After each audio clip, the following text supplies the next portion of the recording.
Hello, this is Harinath. Variable అంటే container అండి. అందులో వాల్యూస్ నిల్వ చేయబడుతూ ఉంటాయని అందరూ అంటుంటారు.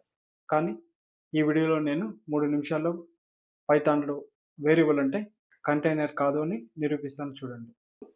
ఇప్పుడు మనం పైథాన్‌లో వేరియబుల్ అంటే కంటైనర్ అవునో కాదో చెక్ చేద్దాం చూడండి.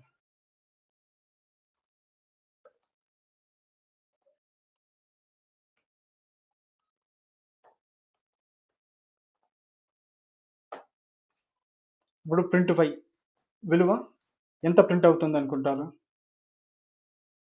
అందరూ 20 అనుకుంటారు. కానీ అవుట్‌పుట్ 10 వచ్చింది.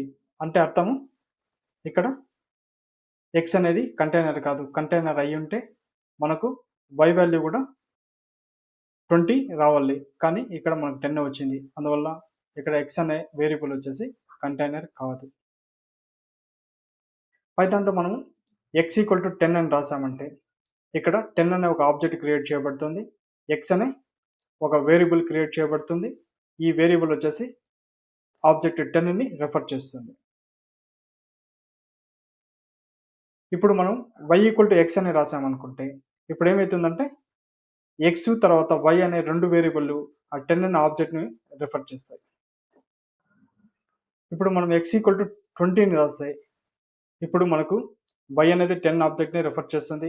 ఒక 20ని ఒక న్యూ ఆబ్జెక్ట్ క్రియేట్ చేయబడుతుంది. ఈ 20ని ఎక్స్ వచ్చేసి రెఫర్ చేస్తుంది. అంటే కంటైనర్ చేంజ్ కాలేదు.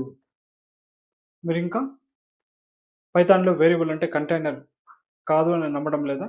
ఈ కోడ్‌ని చెక్ చేయండి.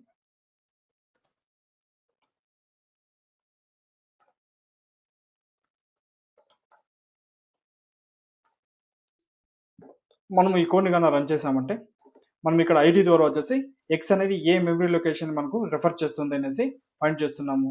అందువల్ల ఇక్కడ వచ్చేసి మనకు అవుట్‌పుట్ గాన చూసామంటే వచ్చేసి ఒకే విధంగా వచ్చేసి అంటే ఒకే మెమరీ లొకేషన్ చూపించాలి.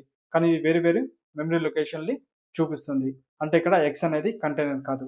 ఇక్కడ ఏం జరుగుతుందంటే ఎక్స్ ఈక్వల్ టు 20 అని రాసినప్పుడు 20ని ఒక న్యూ ఆబ్జెక్ట్ క్రియేట్ చేయబడుతుంది. ఎక్స్ వచ్చేసి ఆ 20ని ఆబ్జెక్ట్‌కి రీబైండ్ చేయబడుతుంది. అంటే రీలేబుల్ కాబడుతుంది. అంటే ఇక్కడ ఎక్స్ అనే వేరియబుల్ వచ్చేసి ఒక కంటైనర్ కాదు, జస్ట్ లేబుల్ అని మనం చెప్పొచ్చు. Follow for more Python internals.